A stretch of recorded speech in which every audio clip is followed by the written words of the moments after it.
Under the dome series के तीसरे part में आपको वेलकम कहते हैं। इस डोम के अंदर लोगों का आज चौथा दिन है। बारबी जूलिया के घर रहने लगा है और सुबह उनकी पड़ोसन दही मांगने आती है। कुछ देर बाद बारबी पुलिस स्टेशन चला जाता है। जब हैरट जो के दही मांगने आई थी घर से बाहर निकलती है तो अपने पति को देखती है। जिस दिन डोम ने सिटी को कवर किया था उससे कुछ दिन पहले इसका हस्बैंड सिटी से बाहर गया हुआ था। अब उसको देखकर हैरट को लगता है कि शायद से डोम गायब हो गया है और वो बहुत खुश होती है, लेकिन जब वो अपने पति को टच करती है तो वो गायब हो जाता है। तभी उसको जोर का झटका लगता है और इसका लिवर पेन वहीं पर स्टार्ट हो जाता है। अब जिम के घर पर जूनियर फिर से एंजी के घर पर जाता है। अब क्योंकि जिम ने एंजी को प्रोटेक्ट करने का वादा किया था इसलिए वो जूनियर को बाहर खींच कर ले आता है। फिर वो इससे कहता है कि कभी यहाँ पर लौट कर ना आना। अपने डैड की ये बात सुनकर जूनियर को बहुत ज्यादा गुस्सा आता है, लेकिन फिलहाल वो कुछ नहीं कर पाता। एंजी को रोज की मौत का बहुत ज्यादा दुख होता है क्योंकि रोज एंजी से बहुत ज्यादा प्यार करती थी। वो रोज के रेस्टोरेंट जाके देखती है कि उसकी लाश अभी भी टेबल पर पड़ी हुई है। तभी जिम भी वहाँ पर आ जाता है और वो मिलकर इसकी लाश को दफना देते हैं। दूसरी तरफ लिंडा, बारबी और जूनियर रोज के कातिलों को ढूंढने में लग जाते हैं। जूनियर उन कातिलों को मार डालना चाहता है क्योंकि उन्होंने एंजी को भी मारा था, लेकिन लिंडा कहती है कि हमें वायलेंस नहीं करना चाहिए। फिर हमें ओए नाम के किसान को दिखाया जाता है जिसके पास बड़ा इरिगेशन सिस्टम है और वो टाउन को बड़ी मुकदार में पानी सप्लाई कर सकता है। जिम और ओए ने मिलकर लोगों को पानी और प्रोपेन बेचने का फैसला किया था, लेकिन यहाँ पर ओए जिम से कहता है कि यहाँ पर जितना भी प्रोपेन है वो मेरा है और तुम्हारा इस पर कोई हक नहीं। जब जिम स्टोरेज पे जाता है तो उसका एक आदमी इसको रोक लेता है। फिलहाल तो जिम वहाँ से चला जाता है, लेकिन वो इतना माल वहाँ पर कभी नहीं छोड़ने वाला।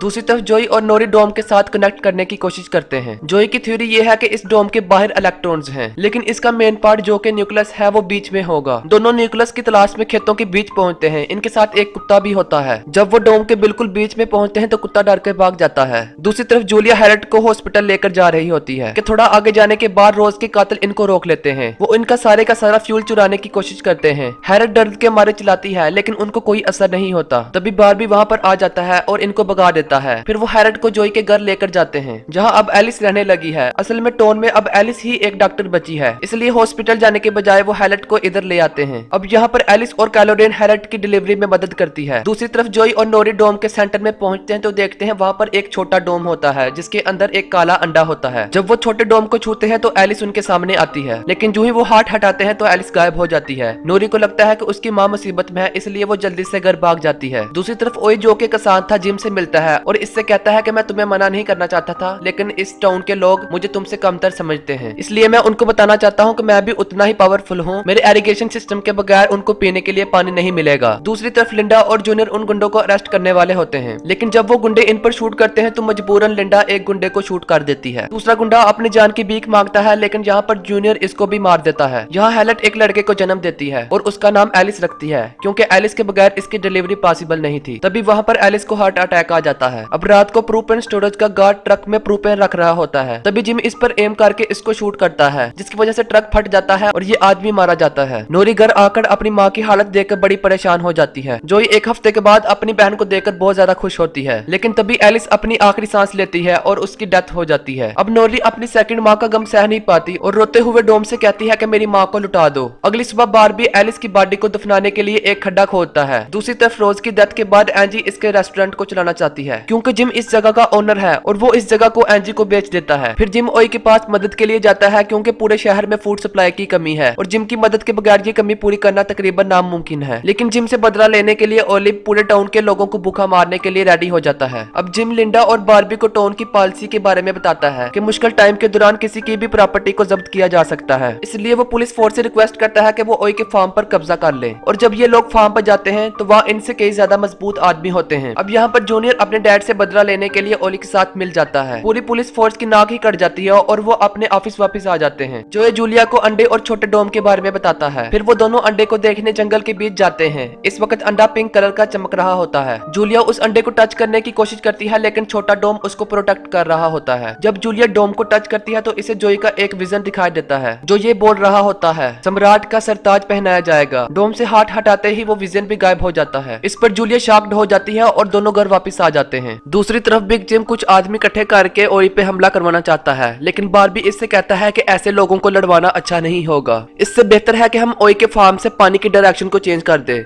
इस तरीके से पानी तो जाया होगा लेकिन लोगों में लड़ाई भी नहीं होगी। लेकिन जिम राजी नहीं होता और वो लोगों को इकट्ठा करने का हुक्म देता है। अब जिम की पीठ के पीछे लिंडा और बारबी पानी को डाइवर्ट करने का प्लान बनाते हैं। दूसरी तरफ ओली जूनियर को उसके डैड के खिलाफ भड़काता है कि तुम्हारी माँ का एक्सीडेंट नहीं हुआ था बल्कि उन्होंने खुद कार को क्रैश किया था। जूनियर को अपने डैड पर बहुत ज्यादा गुस्सा आता है क्योंकि उन्होंने ये बात इससे छुपाई थी। कुछ देर बाद बारबी ओली की जगह पर एक्सपोजन क्रिएट करने की कोशिश करता है। इतनी देर तक जिम अपने आदमियों को यहाँ पर लेकर आता है ताकि ओली के आदमियों के साथ शूट आउट कर सके। तब तक बारबी बॉम्ब को सेट कर लेता है और जब वो फटता है तो पानी बड़ी आसानी से डाइवर्ट होकर बहने लगता है। दूसरी तरफ जिम अपने डैड के सर पर गन मारकर उनको नीचे गिरा देता है। अब ओली के आदमी उसका साथ छोड़ देते हैं क्योंकि उनको काम के बदले में पानी नहीं मिलने वाला। ओली जूनियर को गन दिखाकर उसके डैड को मारने को कहता है। इसके बाद जूनियर अपने डैड से पूछता है कि आपने मुझे माँ की मौत के बारे में क्यों नहीं बताया था, जिस पर इसके डैड कहते हैं तुम मेरे साथ चाहे जितना मर्जी बुरा कर लो, मैं तुम्हारे बारे में कभी गलत नहीं सोचूंगा। मैंने तुम्हारी माँ की मौत को इसलिए छुपाया था ताकि तुम दुखी ना हो। ये सुनकर जूनियर अपने डैड को मार नहीं पाता, लेकिन ओली जिम को शूट करने की कोशिश करता है। इसके बाद जूनियर ओली को ही शूट कर देता है। इसके बाद बारबी जिम से मिलने उसके ऑफिस जाता है। बारबी को बड़ा गुस्सा होता है कि जिम की वजह से उसके 5 आदमी मारे गए, तो क्योंकि जिम के शूट आउट की वजह से यहाँ पर उसके 5 आदमी मारे गए, लेकिन जिम को इस बात की बिल्कुल फिक्र नहीं थी। बारबी को यहाँ पर रियलाइज होता है कि जिम बस अपनी सीट पर रहने के लिए लोगों की मदद कर रहा है। अगली सुबह जूलिया बारबी को जंगल के बीच में लेकर जाती है, लेकिन वहाँ पर ना तो अंडा होता है और ना ही छोटा डोम। तभी लिंडा बारबी को फोन करके बताती है कि टैड नाम के आदमी ने एक राह चलते आदमी को शूट कर दिया। हालांकि वो एक ड्रग एडिक्टर को शूट करना चाहता था जो बगैर परमिशन के इसकी जगह पर गुस्सा आया। जब बारबी यहाँ पर आता है तो वो ड्रग एडिक्टर इसको बताता है कि लेस्टर मुझे एक रैप्चर नाम का ड्रग बेचता था, लेकिन कुछ दिनों से मुझे वो ड्रग नहीं मिला। ये सुनकर बारबी और लिंडा काफी ज्यादा हैरान हो जाते हैं क्योंकि उनके खामो ख्याल में ही नहीं था कि लेस्टर टीनेजर को ड्रग्स पे लगा सकता है। वो जल्दी से उसके घर पर जाते हैं और देखते हैं कि वहाँ पर रैप्चर बनाने से रिलेटेड सारी ड्रग्स मौजूद हैं और इसका मेन इंग्रेडिएंट यानी कि प्रोपेन भी वहाँ पर ही मौजूद है। लेकिन इतना सारा प्रोपेन जिम की जानकारी के बगैर तो टाउन में आ ही नहीं सकता था, इसलिए इनको बिग जिम पर शक होता है। दूसरी तरफ जूनियर एंजी से मिलने रेस्टोरेंट जाता है। जूनियर ये समझता है कि डोम की वजह से एंजी उससे दूर रहना चाहती है। तभी एंजी को दौड़ा पड़ता है और वो गिरकर कांपने लग जाती है और बोलती है कि पिंक स्टार गिर रहे हैं। यहाँ पर इस सीरीज का एक नया कैरेक्टर इंट्रोड्यूस होता है जिसका नाम है मैक्स और ये बहुत बड़ी बिजनेसमैन है और जिम को प्रोपेन प्रोवाइड करने वाली ये सबसे बड़ी डीलर है। जिस दिन डोम इस सिटी पर गिरा था तब ये बिग जिम से मिलने आई थी और उस दिन से ये इसके पुराने घर में रह रही है और अब इस सिटी पर आई हुई मुश्किलात का फायदा उठाकर वो बहुत ज्यादा पैसे कमाने वाली है। फिर जूनियर एंजी को घर ड्रॉप करने का वादा करके इसको अपने साथ गाड़ी में लेकर जाता है, लेकिन यहाँ पर एंजी काफी ज्यादा डरी होती है कि जूनियर उसको फिर से कैद कर लेगा। फिर वो काफी ज्यादा हैरान होती है कि जूनियर उसको वाकई में ही उसके घर ले आया और फिर इससे कहता है कि जल्द ही सब कुछ ठीक हो जाएगा। घर में जूलिया और बच्चे उस अंडे के गायब होने के बारे में बात कर रहे होते हैं कि तभी एंजी आकर उनको कहती है कि मुझे दौरा पड़ा था। तभी जूलिया को यकीन हो जाता है कि इन तीनों को किसी स्पेशल काम के लिए चुना गया है। नोरी एंजी की पीठ पर तितली का टैटू देखती है जो बिल्कुल डोम के ऊपर बनी हुई तितली की तरह था, लेकिन बाकी लोग यहाँ पर इस चीज को सीरियस नहीं लेते। अब सिटी के लोगों को सिक्योर रखने के लिए बिग जिम सोच रहा होता है और वो सारे सिटी के लोगों से गन वापस लेने का फैसला करता है और यहाँ पर वो जानता है कि लोग सख्ती से इन गन्स को वापस नहीं करेंगे, इसलिए वो अनाउंस करता है कि जो भी गन वापस करेगा उसको ज्यादा खाना और पानी मिलेगा। जोई और नोरी अपने कुत्ते को लेकर दोबारा से उस अंडे को ढूंढने के लिए निकलते हैं। एंजी पुलिस स्टेशन जाकर इस डोम के बारे में जूनियर से पूछती है क्योंकि जूनियर अक्सर बोलता था कि इस डोम की वजह से एंजी अजीब बिहेव कर रही है। वो एंजी को अपने घर लेकर जाता है और इसको बताता है कि उसकी माँ एक आर्टिस्ट थी। एक दिन इसको एक अजीब सपना आया था कि उसकी माँ ने एक कैनवा को डिजाइन किया था जिसमें वो एक पहाड़ पर खड़ा था और ऊपर से पिंक स्टार गिर रहे थे। दूसरी तरफ रेस्टोरेंट में काफी सारे लोग अपनी गन्स को जमा करवाने आते हैं ताकि इसके बदले में उनको खाना और पानी एक्स्ट्रा मिल सके, लेकिन टैड जिसने राह चलते आदमी को शूट कर दिया वो नहीं आया। बारबी और जिम इसके घर पर जाते हैं तो पता ये चलता है कि जब डोम गिरा था तो उसकी पत्नी की डेथ हो गई थी। अब वो भी जीना नहीं चाहता और खुद को शूट करने वाला होता है। जिम इसे रोकता है और समझाकर इसको हॉस्पिटल भेज देता है। इसी दौरान लिंडा पता लगाना चाहती है कि इतना सारा प्रोपेन कौन इंपोर्ट कर रहा है। फिर वो प्रोपेन के गोदाम पर जाकर सीसीटीवी फुटेज देखती है, जिसके बाद इसे पता चलता है कि मरे हुए इंस्पेक्टर और मैक्स के दरमियान डील हुई थी, लेकिन वो इस बात पर यकीन ही नहीं कर पाती कि इंस्पेक्टर बुरा आदमी था। यहाँ मैक्स आकर बारबी को किस करती है और यहाँ पर पता चलता है कि मैक्स बारबी की बॉस है और बारबी को मैक्स के साथ काम करना बिल्कुल पसंद नहीं है। यहाँ पर बारबी और बिग जिम को मैक्स की हर बात मानना पड़ती है क्योंकि वो इनके सारे बुरे काम जानती है और किसी भी वक्त इनके बुरे कामों का खुलासा कर सकती है। जब बारबी और मैक्स अकेले होते हैं तो मैक्स बारबी से कहती है कि मैं जूलिया को बता दूंगी कि तुमने उसके हस्बैंड का खून किया है। दरअसल उस दिन बारबी ने घबराहट में मैक्स को फोन किया था और यहाँ पर मैक्स समझ जाती है कि पीटर गायब है तो जाहिर सी बात है बारबी ने इसका खून कर दिया होगा। जोय और नोरी को जंगल के बीच में अंडा नहीं मिलता और वो वापस आ जाते हैं, लेकिन अंडा इनके घर के पास शेड में होता है। फिर एंजी नोरी को बताती है कि कल रात जोई ये अंडा घर पर लेकर आया था, लेकिन जोई को इस बारे में कुछ पता नहीं होता। फिर जब ये तीनों डोम को टच करते हैं तो इनको पता चलता है कि इनके हाथ चाबी की तरह काम करते हैं और इस डोम को खोलने के लिए इनको एक और आदमी चाहिए जो बिल्कुल इनकी तरह का ही होगा। इसके साथ इस सीरीज का 3rd पार्ट यहाँ पर खत्म होता है। Wait for next part. Thank you for watching. Please subscribe the channel.